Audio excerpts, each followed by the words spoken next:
Então, boa tarde a todos e todas presentes, uma satisfação grande recebê-los aqui na Live Nordeste, nesse importante dia. Boa tarde a vocês que acompanham de casa, do trabalho, à distância.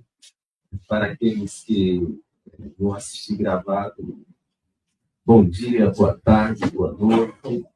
Sejam todos e todos bem-vindos a esse dia festivo, alegre, e que a gente homenageia todos os sanfoneiros, né, desse nosso Brasil. Afinal de contas, hoje é o Dia Nacional do Sanfoneiro.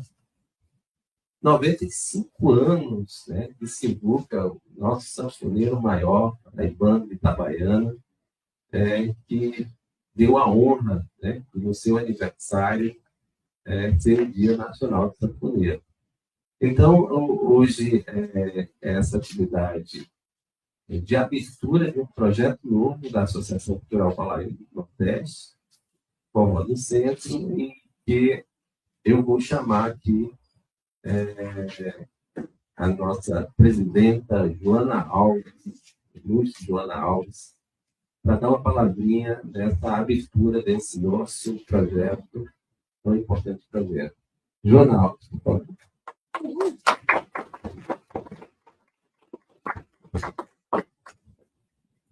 Boa tarde a todos e todas e todos, né?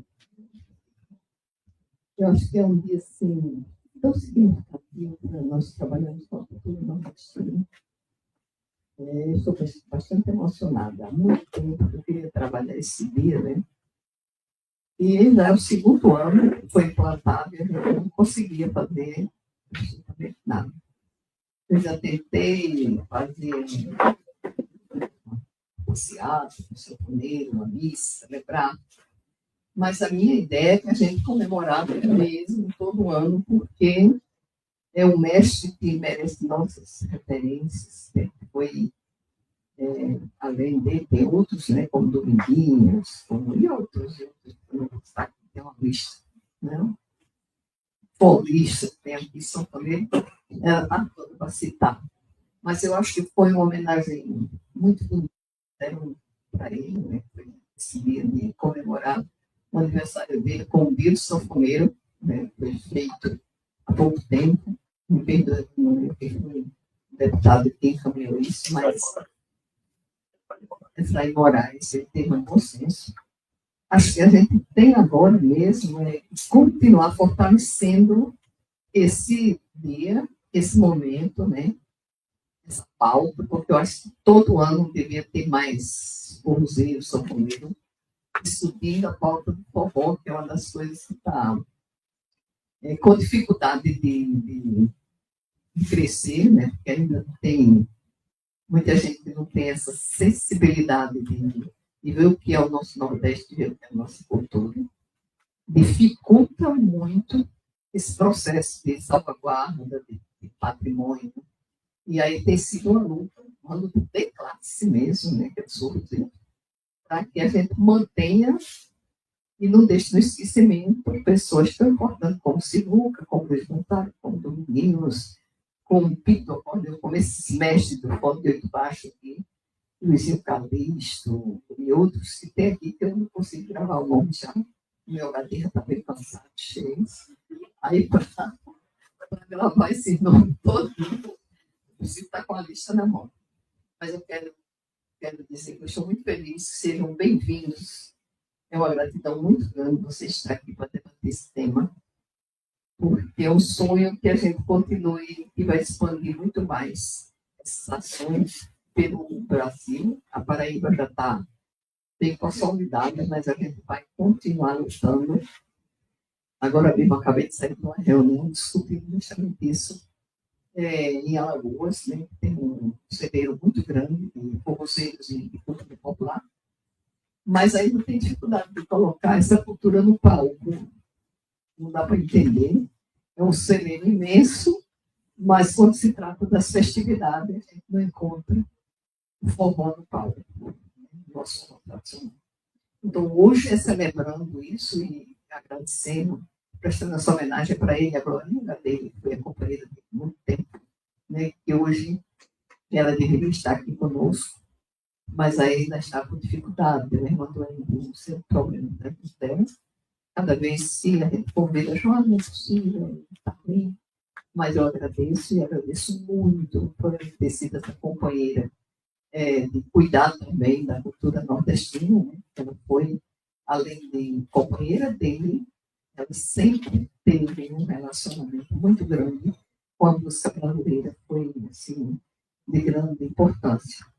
Quero dizer que a nossa instituição continua com os cursos, a gente vem há quase 15 anos com os cursos de acordeon, de folha de baixo, quando nós temos o mestre Luizinho Calixto, que está vindo do Ceará, o curso de folha de baixo aqui. Nós temos também agora a pretensão de colocar a beca, o pífano, e outros cursos que a gente vai alimentar essa cadeia produtiva de forró.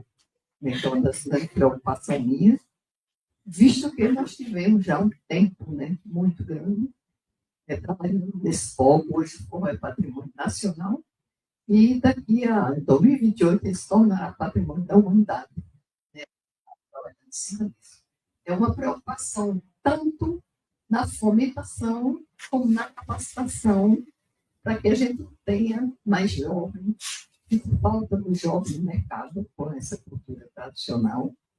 E estamos trabalhando agora com as escolas, saindo daqui da Balaio, trabalhando nas escolas públicas, onde a gente já está levando o livro, que é forró, levando a sanfona, trocando ideia com os alunos. Hoje mesmo acabei de sair da Secretaria de Educação para ver se a gente faz um apoio, patrocínio, um complemento nas escolas, onde a gente possa ter aula complementar, né? E aí a gente precisa da parceria da universidade, da parceria da IFPB, da UFPB, da UNP, todas as escolas, para que fomente essa nossa cultura nordestina, esse trabalho que é tão importante para o brasileiro.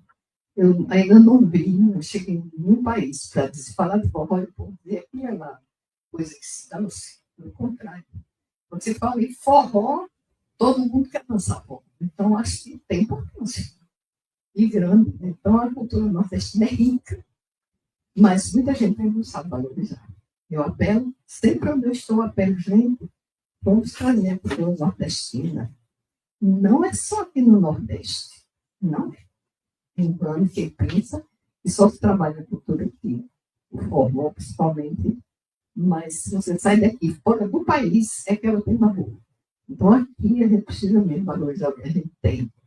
Principalmente a Paraíba, né? É um dos lugares que é o segredo de música e de cultura nordestina e que os gestores, a maioria, não vê isso de importância, né? Estão excluindo o palco, estão excluindo a música em si, realmente, pouquíssimos compositores, pouquíssimos instrumentistas que se dedicam.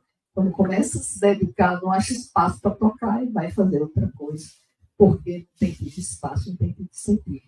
Eu escuto isso diariamente, é lamento, é crítica, é pedido de socorro, tudo quanto eu chego. Por que o forró já é patrimônio e a gente tem direito? Então, isso está sendo questionado, né? E a gente está levando isso, sim, a ferro e fogo mesmo. Eu estou levando, estou agradecendo todo dia quem está colaborando, por exemplo, o governo do Estado tem se pronunciado a favor desse movimento, desde que eu comecei, tem levado a sério, né? Ele está levando agora um projeto como esse para fora do país. E ninguém está se preocupando com isso, né? Hoje eu ando no Brasil, na França, a gente está levando forró para lá. Então, isso é de muita importância que a gente saiba quanto é gratificante saber que tem um gestor que está do nosso lado para cuidar. Né? Ainda tem os gargalos que a gente precisa vencer e nem tudo a gente vence de uma vez só.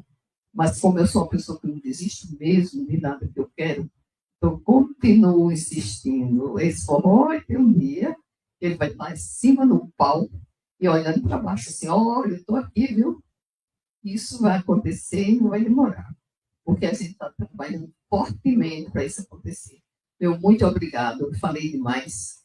Eu me emociono quando eu falo de forró, quando eu falo dessa cultura, porque é incrível como uma pessoa se apaixona por alguma coisa.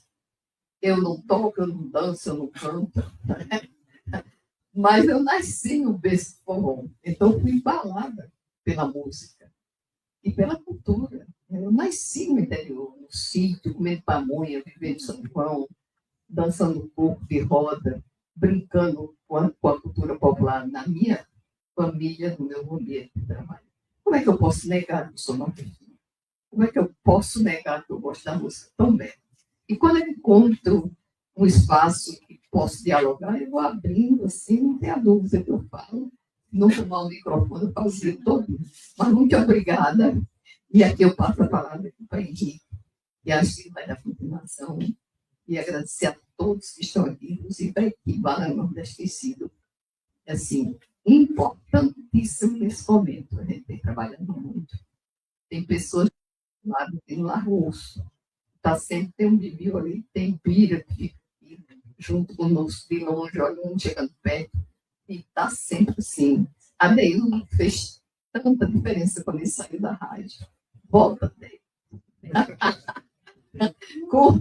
Vamos trabalhar agora a cultura nordestina, principalmente forró no programa de rádio, que a gente precisa fomentar. Muito obrigada.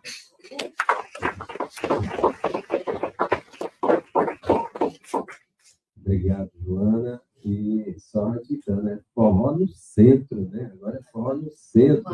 É no centro histórico, sim, mas também no centro da pauta, no centro dos debates, né? Que é o que a gente vai começar hoje, né? Dizer que essa atividade, né? A palestra que a gente... A palestra não, a roda de conversa, diálogo, né? Que a gente vai fazer hoje, tem sobre o tema as influências nordestinas na música de Sivuca, né? Sivuca, que foi esse multi-instrumentista, compositor, cantor, intérprete, enfim. E aqui eu vou ter a honra de convidar a professora Eurides, né, da UFPB, do Departamento de Música, para estar junto com a gente. Por favor, professora. E nosso músico referente aqui, professor da Paraíba, né, Adeildo Vieira, grande participação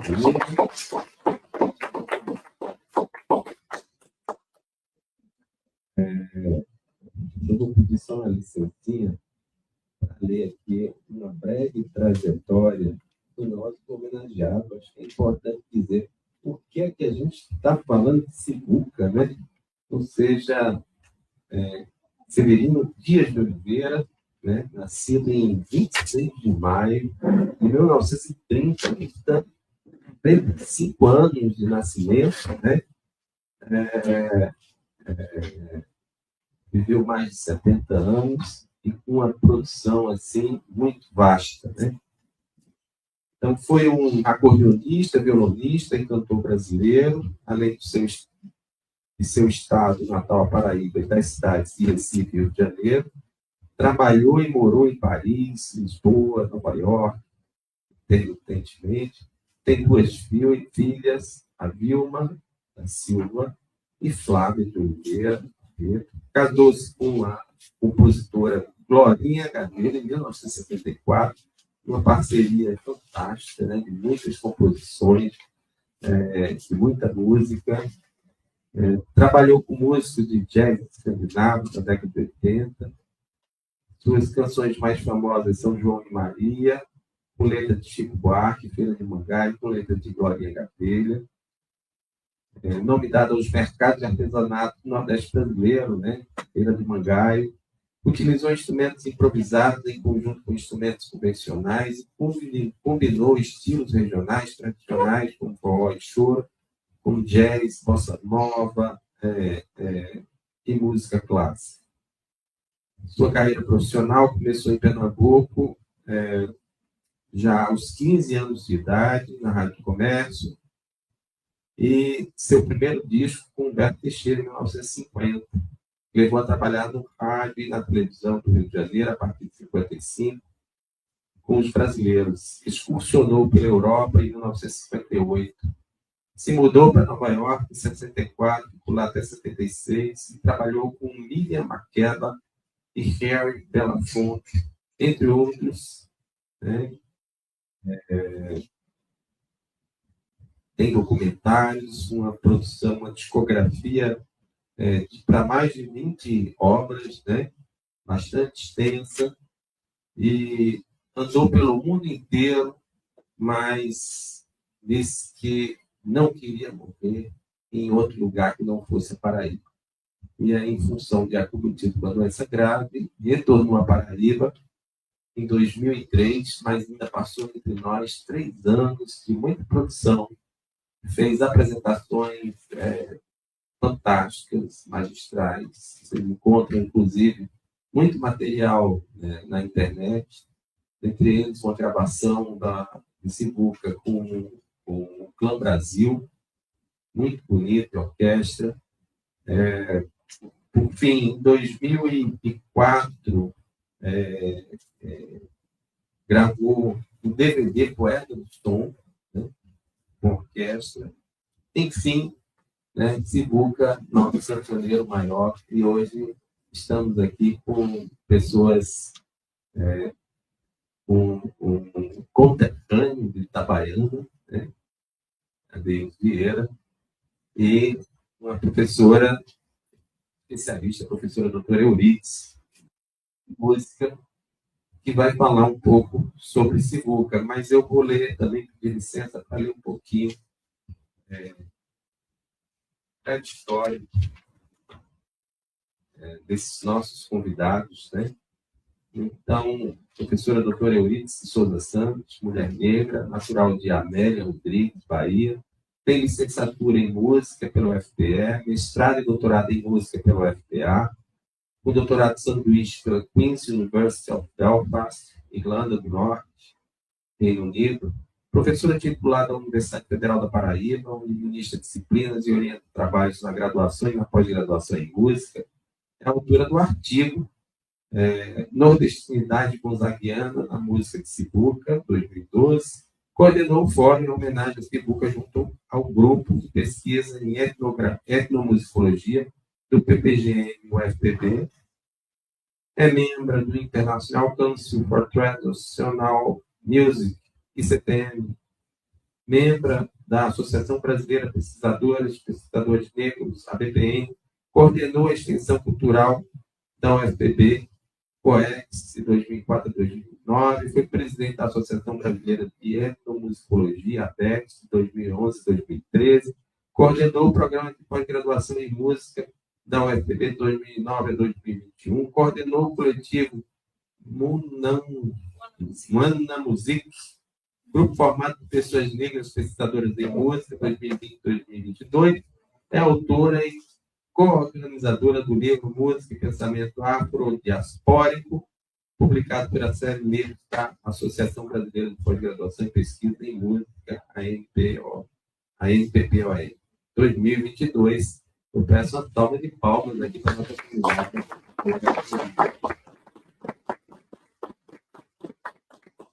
Vou apresentar agora do amigo, Adeildo Vieira, colega, natural de Itabaiana. Adeildo Vieira é compositor com mais de 40 anos de atuação no cenário cultural do estado da Paraíba. Foi integrante do Musiclube da Paraíba, entidade de classe criada pelos artistas de música, que agitou o cenário cultural paraibano nos anos 80 e 90. Desde então, atua intensamente dentro e fora das fronteiras da Paraíba, produzindo shows e participando de festivais de música. Lançou os CDs Diário de Bordo, Abraço, África de Mim, O Presente e o DVD Chega Junto, 2008. Participou de grupos como Mama Jazz, o Baby Baobá, através dos quais dialogava com a música universal, sobretudo com a cultura africana. Fez turnê no Senegal e na França, aprofundando sua relação com outros países. Apresentou durante 6 anos o programa Tabajara em Revista, na Rádio Tabajara, promovendo a cena cultural paraibana. Eu tive a honra, né, de ter entrevistado. Então, né, programa gravado, vocês podem conferir aí pela internet. Esse é nosso Adeildo Vieira, que eu peço uma salva de palmas.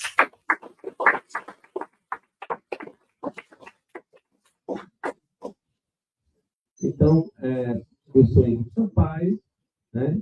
Sou pesquisador extensionista da UFPB, da Pró-Reitoria de Extensão, sou graduado em História e mestrado em Sociologia, vice-presidente aqui da Balaio Nordeste, já passei por alguns lugares falando sobre forró e patrimônio cultural, aqui na Paraíba e na Europa. Enfim, continuamos nossas conversas, nossos diálogos. Essa é uma realização da Associação Cultural Balaio Nordeste e do projeto de extensão. Tem um folder aí, quem não pegou pode pegar, do meu projeto de extensão, nosso projeto de extensão, que a gente coordena, chamado Apoio ao Forró, assessoramento às entidades, grupos e coletivos, né, que são do forró tradicional. Então é isso, gente, sem mais delongas, vamos começar aqui o nosso diálogo. E eu vou fazer aqui uma primeira pergunta motivadora, né, aqui para a professora Euridice. Euridice, como você enxerga a influência do contexto cultural nordestino na música de civil?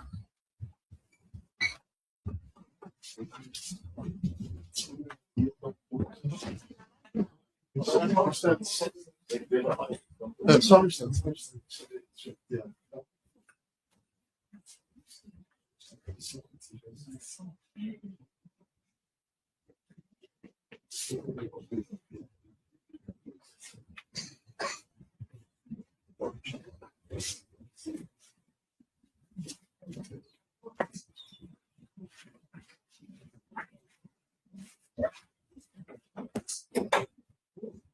Boa tarde a todas as pessoas aqui presentes e, com especial, boa tarde a dona Joana, com muita admiração pelo seu trabalho e também desejando que esse trabalho aqui, todas as atividades que são geradas a partir dessa casa aqui, que a gente pode chamar, possa ser sempre com muito sucesso e também já chamo também a nossa responsabilidade sobre tudo que a senhora falou. Também o meu agradecimento a Henrique pelo convite. É um prazer de estar aqui com esse grupo e também um grande prazer de estar com a Adeildo, né? Grande prazer e uma honra também, né, estar com um grande compositor paraibano aqui. Como vocês ouviram, eu sou baiana, Amélia Rodrigues, mas já estou aqui, já estou mais para paraibana, né? Já estou aqui há 23 anos, então já me considero pelo menos metade, né? Paraibana, já posso me considerar assim. Então, para responder a pergunta que Henrique me faz, eu gostaria de apresentar um pouco do texto que eu escrevi sobre Sivuca. Na verdade, eu escrevi 2 textos há algum tempo sobre o Concerto para Asa Branca e depois esse que eu dei o título de Nordestinidade Gonzaguiana. E para responder essa pergunta, eu vou, como professora, gente, não tem jeito de não ser professora, vou apresentar o PowerPoint. Senão não vou acertar fazer nada. Aí também pergunto, continuo sentada aqui? Fique à vontade. Aqui a casa é nossa. Mas eu acho que eu vou levantar, porque senão aquele formato do professor, se não fizer assim, não faz nada. Então, O Henrique me mandou esse título, né, que eu iniciei com ele a partir daí, mas no próximo slide eu já trago esse título de Nordestinidade Gonzaguiana, na música de Sivuca, que é realmente o que eu tenho apresentado. E também já dizendo que eu não sou especialista em Sivuca, gente. Nem forró, nem Sivuca, certo? Eu sou etnomusicóloga, a etnomusicologia trabalha com música brasileira, trabalha com todas as músicas, mas o nosso foco, o meu de pesquisa, tem sido mais a cultura nordestina e com um especial foco no coco de roda, e também fiz alguns trabalhos sobre Sivuca. Então, o Henrique já tinha falado sobre, já deu uma biografia, né, mas eu vou fazer alguns destaques que vão levar à resposta para essa pergunta. Então, a gente começa aqui com o Sivuca, que é um sanfoneiro, né, mas que ele, na verdade, dominava vários instrumentos, não apenas a sanfona. A sanfona é o instrumento que o representa melhor, e ele até considera como sendo membro a mais no corpo dele, mas ele tocava os instrumentos também. Então, e também diversos gêneros, né? O forró, como o gênero guarda-chuva, que vai abraçar o chachado, o baiano, o chachado e outros ritmos aqui. Principalmente, eu vou trazer Paraíba e Nordeste, mas eu vou puxar mais para a brasa daqui, certo? Vou puxar mais para a nossa brasa.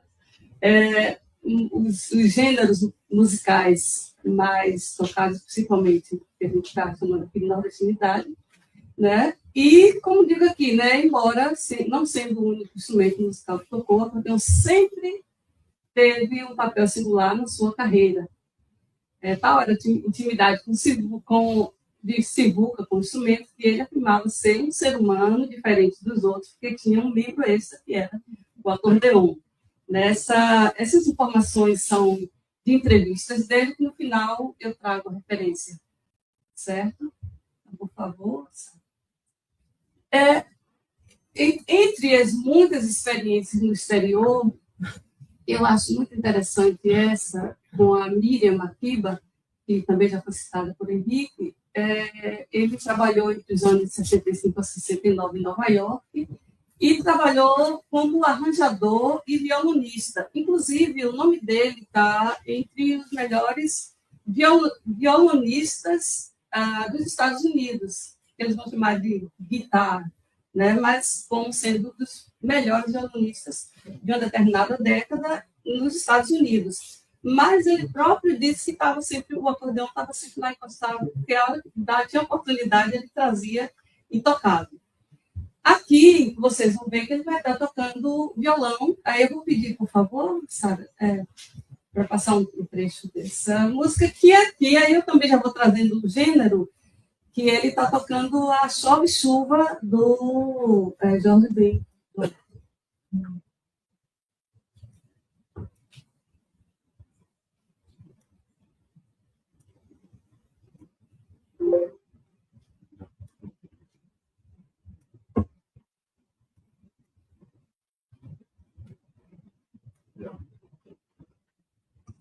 It simply says, I will pray to God. Thank you very much, ladies and gentlemen. This song comes from Brazil.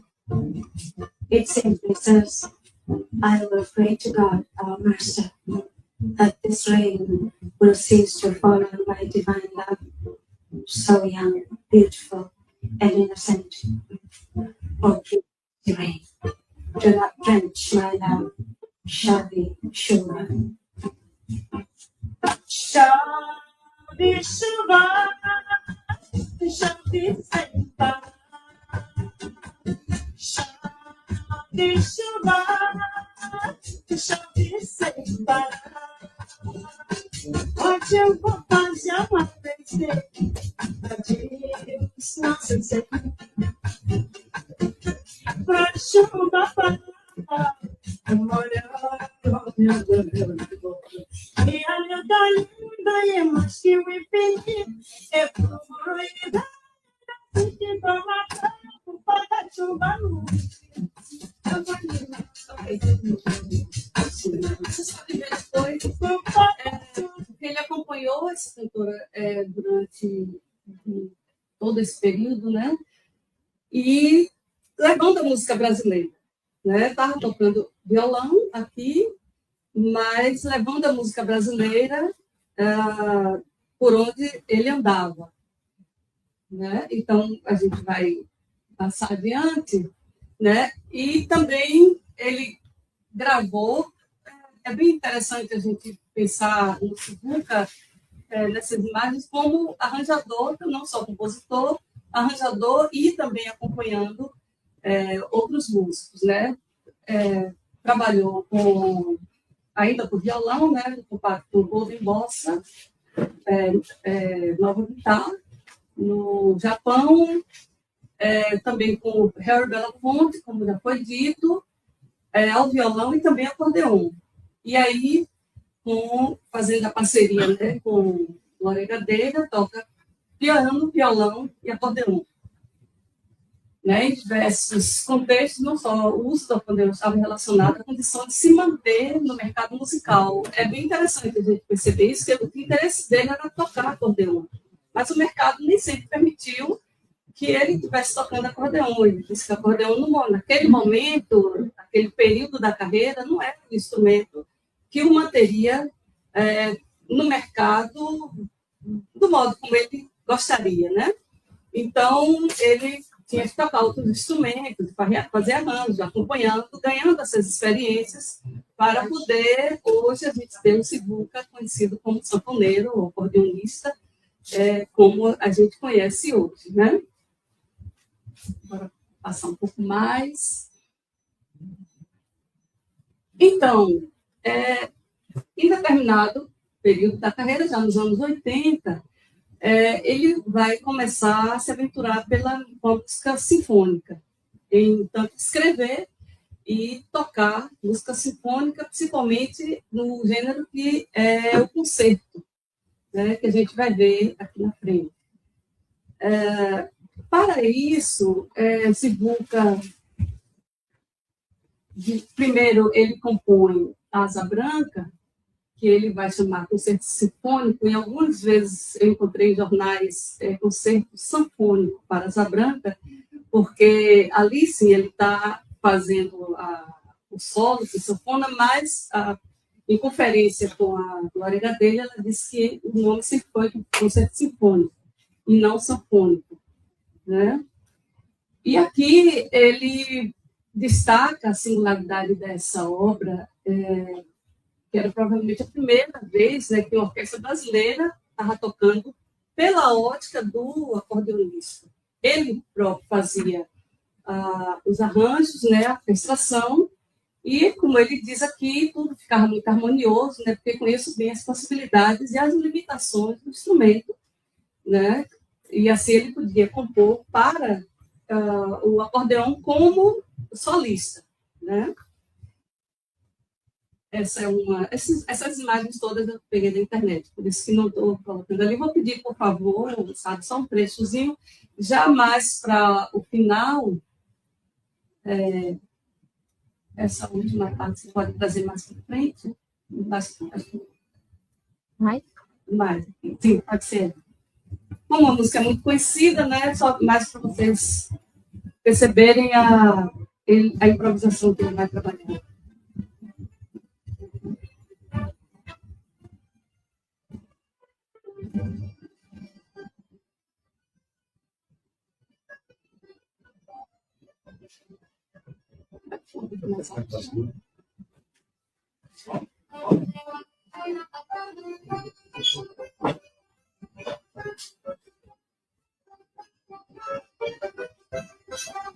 Ele aqui está improvisando, né? O lugar onde o acordeon entra, né? Com força.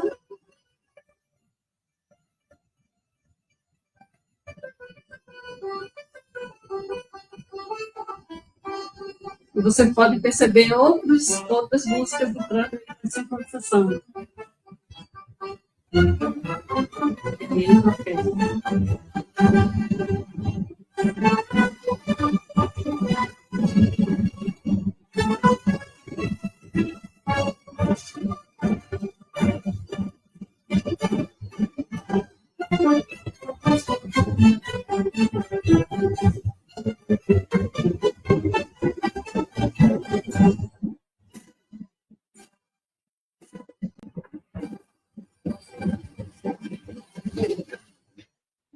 Essa é uma gravação com a orquestra da UFPE. Uma gravação feita com a orquestra da UFPE, né? E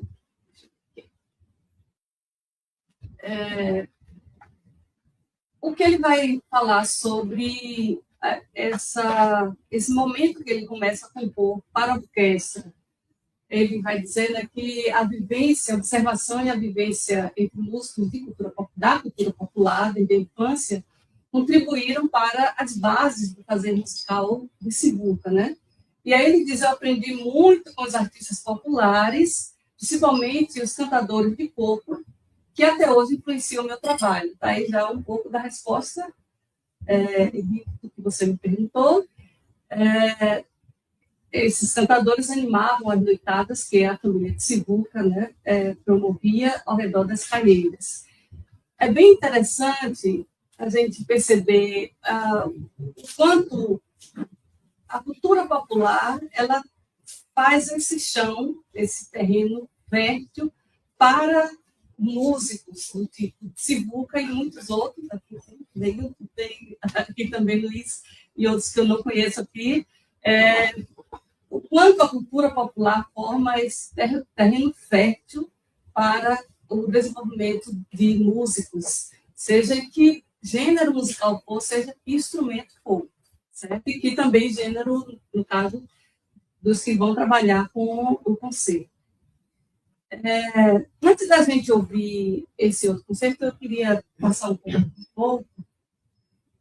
E aqui, ele diz o seguinte ainda, né? Continuando, pela maneira com que escutei cantar pessoas acostumadas ao jeito desculpe, essa é uma citação do Mário de Andrade, né, do musicólogo Mário de Andrade. Pela maneira com que escutei cantar pessoas acostumadas ao jeito dos coqueiros, cantadores de coco, né? O que me parece é que para eles a música tem um caráter importante, improvisante sempre. O conceito improvisante que o coqueiro tem da música leva às sutilezas rítmicas, que Sivuca observou nos cantadores de coco e nos tocadores também, e ele vai trazer para o concerto e para a música dele, né, como todo, porque ele estava sempre improvisando, como sendo uma característica do músico nordestino, de estar improvisando. E aqui a gente tem as queridas, né, cantadoras de coco, cirandeiras, a emboladora, Terezinha, não estou enganada, o nome da Romera, a Dona Edith, eu não sei o nome dessa outra, talvez vocês saibam, mas para a gente ver, mesmo no coco de roda, né, que é cantado e dançado, há improvisação. A música ela nunca sempre vai ser repetida, porque vai depender da plateia, que vai estar lá, às vezes elas vão citar nomes de pessoas, e aí já modifica a estrutura rítmica, já modifica a estrutura melódica, às vezes elas vão repetir uma frase ou um refrão, porque elas perceberam que está animado assim, aí vão repetir, e vai depender também de quem está respondendo a roda, né? De quem responde aquela melodia, né? Também o desenho aqui abaixo dos emboladores. Aí eu estou falando da improvisação, tanto no coco de roda quanto nos emboladores, certo? Emboladores também. Uma outra influência forte, né, da música de Sivuca é, sem dúvida, Luiz Gonzaga. E ele dizia o seguinte, que era Luiz Gonzaga lançando a música que ele ouvia pelo rádio e ele já aprendendo na sanfona e já buscando improvisar e já rearranjando, né? Entre os anos 30 e 50, né, com certeza, esse foi, vamos dizer assim, o meio de comunicação mais forte. E a obra de Luiz Gonzaga, sem dúvida, uma das maiores influências na obra de Siddhartha. Vou passar mais uma aqui. Outras duas influências, agora já para esse formato da música sinfônica, da música de concerto, vai ser o Lorival de Oliveira, que é um saxofonista, saxofonista de Patos, né, que foi quem ensinou as primeiras lições de teoria musical, né, escreveu lá no papelzinho, e depois do Guerra Peixe, quando ele morava em Recife. Então, Siddhartha trabalhou na Rádio Comércio, se eu não me engano, na Rádio também, Jornal do Comércio, e o Guerra Peixe deu essas orientações com relação a escrever a notação musical, a teoria musical e tudo mais. Ele, quando vai tocar a bossa nova, ele diz, não, peraí, eu preciso aprender um pouquinho mais, e aí ele vai buscar mais teoria, porque ele dizia que era muito acorde dissonante e tudo mais. Mas essas primeiras lições, tanto vêm do Lorival Oliveira e do Guerra Peixe, que é um carioca que morou em Recife durante um bom tempo. Deixa eu ver o que vem pela frente agora. Então, na Rádio Clube também, de Pernambuco, né, teve a oportunidade de ouvir muita música de orquestras americanas, através de um aparelho que eu não sei quem ainda lembra, o Jukebox, que era um aparelho radiola difícil, exatamente. E ouvindo esse repertório das Big Bands, né, também, esse repertório foi de grande relevância, né, por sua sonoridade, por formação instrumental e tudo mais. Mas, por favor, sabe mais uma? E aí, uma coisa bem interessante para essas influências todas são as parcerias que ele vai fazer ao longo da vida. E eu acho que todo músico sabe disso, que é preciso esse diálogo com outros músicos para poder fazer uma carreira, né? Ali tem alguns exemplos, mas ele vai dizer que dessa experiência, né, com o outro local estrangeiro, foram ampliando as oportunidades para um discurso musical multicultural, formado de elementos de muitas sonoridades e práticas musicais. Vou passar mais um. Pronto. Aí eu vou voltar, por favor, a gente ouvir um pouquinho a Rapsódia. E aí, só um minutinho antes, a gente vai ouvir um pouquinho mais e eu vou já fazer uma pergunta para vocês. Quais são as músicas, as canções que ele coloca nessa música, né, que ele traz nessa música? Aí, se vocês quiserem, podem ir dizendo, quando forem ouvindo, mas também podem anotar e depois a gente vai ouvir vocês, né? Por favor. Começou?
Vocês podem ouvir depois, né? É importante a gente ver o improviso, né? Que ele disse que aprendeu, né? Com os cantadores, né? E aí, aí pode deixar aqui. Foram as músicas. Ele começa com Juazeiro, Boiadeiro, depois Boiadeiro, Pé de Serra, Baião, o Baião, Aço Preto. Deixa eu voltar agora para ver se tem mais algum. Então, Juazeiro, Pé de Serra, Baião de Arum, Aço Preto, Cintura Fina, a volta da Asa Branca, né? E são esses. E aí, com as parcerias, né? Que ele faz ao longo da vida, né? Então, aí eu vou pedir Sara para passar. Pronto. Deixa eu ver esse aqui. Era de trás dessa? Aqui, acho que esse. Não, é o anterior mesmo. Obrigada.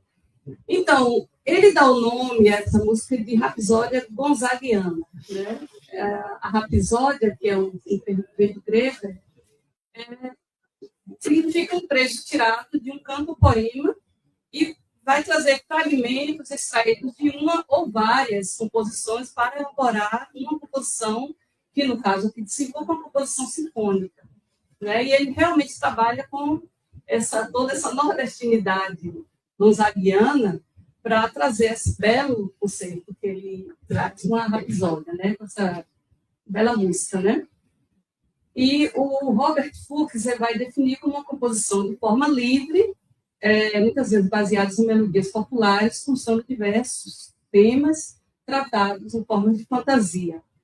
Aí eu vou passar, por favor. Né? Uma das características central assim, de Luiz Gonzaga, no caso, em particular, no conjunto selecionado para essa rapsódia, é o contraponto entre o imaginário sertanejo, que a gente vê, né, da seca, sofrimento, presente nas poesias, e, por outro lado, a rítmica, né, que traz o ambiente das festas nordestinas, com o baião, o arrasta-pé, o shot, o chachado. E a gente sempre pensa assim, é uma pergunta que sempre me faço, por que essas músicas são tão tristes, mas são tão alegres ao mesmo tempo? Não é? São tristes, mas são muito alegres e dançar a noite toda. Mas se você parar para ouvir, você vai ver que são músicas tristes. Né? Isso, claro, a forma musical, a construção musical vai contribuir para isso, as escalas menores e até a linha melódica vai contribuir, mas também esse ambiente que ele traz de uma Assum Preta, a melodia de Assum Preta é muito triste de chorar, né? Mas ao mesmo tempo a gente pode dançar essas músicas. Então, a partir dessa valorização, né, característica gonzaguiana, Sivuca vai investir nas sonoridades sertanejas por meio das improvisações e transforma toadas facilmente cantáveis em construções melódicas complexas, como vocês viram. Ele traz uma música como Juazeiro, faz uma ponte, né, para ir para outra música, outra ponte, para ir para outra música, que são construções da própria rapsódia. Aí eu trouxe apenas isso aqui, mas não interessa tanto, que é apenas para mostrar como ele construiu a partitura, né? E tem um livro de partituras dele, que foi publicado, se eu não estou enganado, em 2006, mas eu tenho as referências. Vou pedir para passar, por favor. Então, nessa obra, né, na Rapsódia, Sivuca reserva um espaço especial para a cadença, ou a parte de improvisação, não só nessa obra, mas ele sempre reserva um trecho que ele improvisa, que ele vai trazer só a sanfona, né, e se apresenta como um solista virtuoso. Né, para isso faz improviso, dando-lhe um nome tradicional de cadença, ele coloca lá na partitura, cadença, que não está relacionado apenas ao seu conhecimento sobre a música erudita, mas representa uma prática que se tornou comum no seu discurso musical ao tocar o jazz, forró, o concerto, a música de concerto, de uma forma geral. É muito interessante como o Sivuca traz para a música de concerto todos os gêneros musicais nordestinos. Ele não abandonou o acordeon, foi difícil entrar no mercado com o acordeon, com a música nordestina, mas ele traz isso da forma como pode, seja o forró, apenas o forró, seja no conjunto, seja também na orquestra, né? A gente pode passar já trazendo aqui as referências, aí Marco de Andrade, Os Cocos, quando eu falei, algumas entrevistas são do Barreto Neto, Freitas também, do Silvânia, que são Jornal Norte, Jornal União, também da Glória Gadelha, que coordenou o livro de partituras, Sivuca. Também conversei bastante com a Glória, em 2006, 2007, por aí. E os outros são sites, né? Sivuca na Rede, o Sivuca Sinfônico, né? Que é o CD. E também um outro texto, compositor intérprete, que é a gravação, né? No Cine Banguê. E é isso, gente. Tentei responder sua pergunta dessa forma. Se puder contribuir mais, ou também contribuições vindas de vocês são muito bem-vindas. Obrigada.